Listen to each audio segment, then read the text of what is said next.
ব্রাহ্মণবাড়িয়ায় বুড়ের সাথী সংগঠনের উদ্যোগে পিঠা উৎসব অনুষ্ঠিত হয়েছে। আজ শনিবার শহরের ট্যাঙ্কের পাড়ে আয়োজিত অনুষ্ঠানে উদ্বোধন করেন ব্রাহ্মণবাড়িয়া প্রেস ক্লাবের সভাপতি জাবেদ রহিম বিজন। বুড়ের সাথী সংগঠনের সভাপতি আতিকুল হক আতিক ভিডিও কলে সুদূর আমেরিকা থেকে যুক্ত হয়ে সবার সাথে শুভেচ্ছা বিনিময় করেন। এ সময় অন্যান্যদের মধ্যে উপস্থিত ছিলেন ব্রাহ্মণবাড়িয়া প্রেস ক্লাবের সাবেক সহসভাপতি ইব্রাহিম খান সাদাত, ব্রাহ্মণবাড়িয়া টেলিভিশন জার্নালিস্ট অ্যাসোসিয়েশনের কার্যকরী সদস্য ও মাছরাঙ্গা টেলিভিশনের ব্রাহ্মণবাড়িয়া প্রতিনিধি আশিক মান্নান হিমেল, বুড়ের সাথী সংগঠনের যুগ্ম সম্পাদক আল মামুন সরকার, বুড়ের সাথী সাংগঠনিক সম্পাদক লতিফুর রহমান আলামিন প্রমুখ। এ সময় শহরের নানা শ্রেণী পেশার মানুষ পিঠা উৎসবে যোগ দেন। এ সময় দোয়া পরিচালনার পর এক আলোচনা সভা অনুষ্ঠিত হয়। আলোচনা সভায় বক্তারা বলেন, শীতের পিঠা উৎসব আমাদের বাঙালির ঐতিহ্যের কথা স্মরণ করিয়ে দেয়। প্রতি বছরে নেই, এবারও এমন একটি সুন্দর ও প্রাণবন্ত আয়োজনের জন্য বুড়ের সাথী সংগঠনের জন্য রইল আমাদের অকৃত্রিম শুভেচ্ছা। এ সময় চিতল পিঠা, পাপা, পাটিসাপটা, তেলের পিঠা, নকশি, পুলি,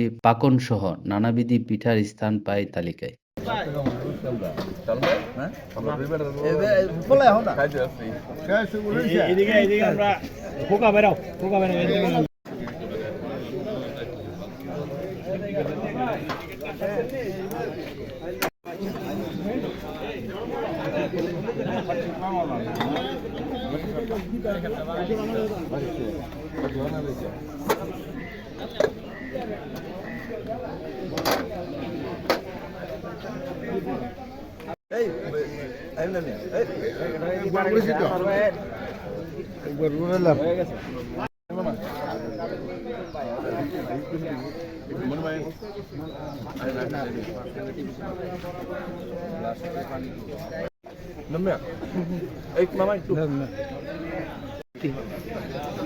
অবশ্যই মানে এই শীতের সময় পিঠার এই আয়োজন নিঃসন্দেহে ভালো লাগার। ব্রাহ্মণবাড়িয়ার মানে একটি সামাজিক সংগঠন, অন্যতম একটি সামাজিক সংগঠন বুড়ের সাথে এই আয়োজনটি করেছে। এখন তো বাসা বাড়িতে মানে পিঠার আয়োজন বলতে গেলে মানে দেখাই যায় না।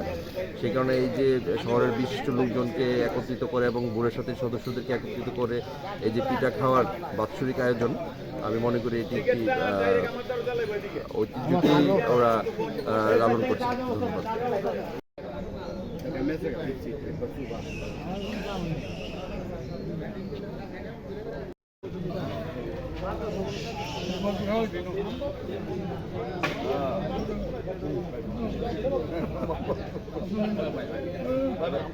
ধন্যবাদ।